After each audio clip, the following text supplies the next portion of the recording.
नमस्कार दोस्तों, स्वागत है आपका हमारे चैनल वास्तु नुस्खे में। दोस्तों, यदि आप अपनी ज़िंदगी में नया सीखने की इच्छा रखते हैं तो इस चैनल को सब्सक्राइब कर ले।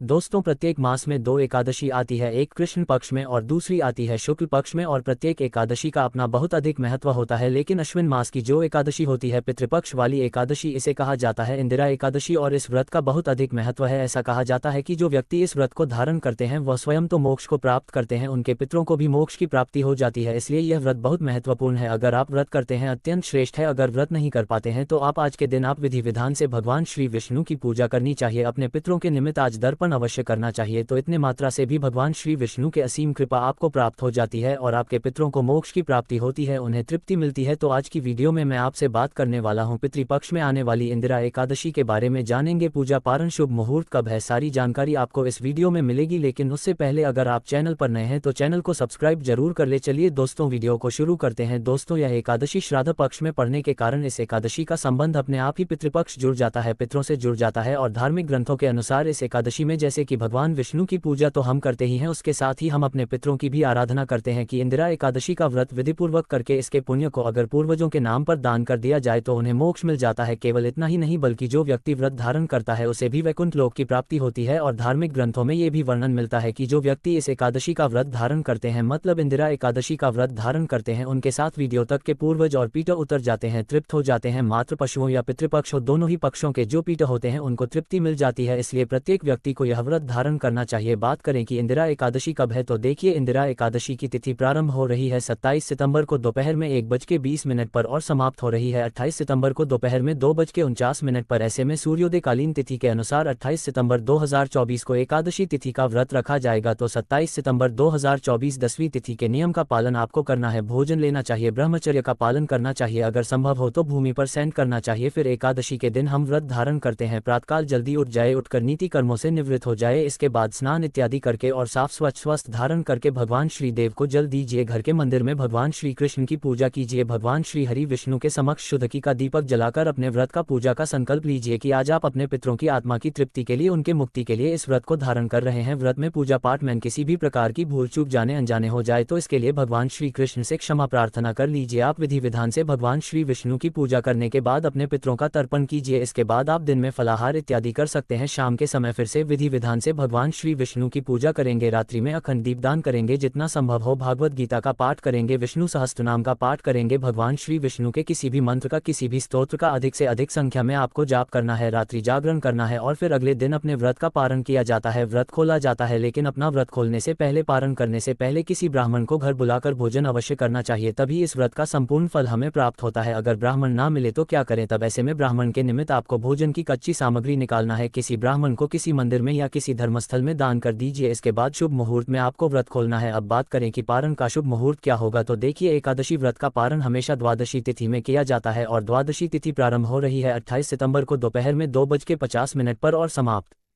होगी 29 सितंबर को शाम को 47 मिनट पर। व्रत का पारण यानी कि व्रत खोलने का जो शुभ मुहूर्त आपको प्राप्त हो रहा है 29 सितंबर 2024 को सुबह 6:12 से सुबह 8:35 तक। एकादशी के व्रत में पारण के शुभ मुहूर्त का बहुत अधिक महत्व माना गया है। अगर हम व्रत का पारण सही समय पर नहीं करते हैं तो हमारे किए गए व्रत का संपूर्ण फल हमें नहीं मिलता, इसलिए पारण के शुभ मुहूर्त का ध्यान रखिए। एकादशी के दिन ब्रह्म मुहूर्त में स्नान किया जाता है, तो 28 सितंबर को सुबह 4:36 से सुबह 5:24 तक ब्रह्म मुहूर्त रहेगा। इस समय में आप स्नान कर सकते हैं, पूजा कर सकते हैं। तो दोस्तों, ये थी आज की वीडियो। हमने जाना पारण करने का समय, एकादशी कब है और ब्रह्म मुहूर्त कब है। तो दोस्तों, हमें उम्मीद है आपको वीडियो अच्छी लगी है। अगर अच्छी लगी है वीडियो तो चैनल को जरूर सब्सक्राइब करें। धन्यवाद।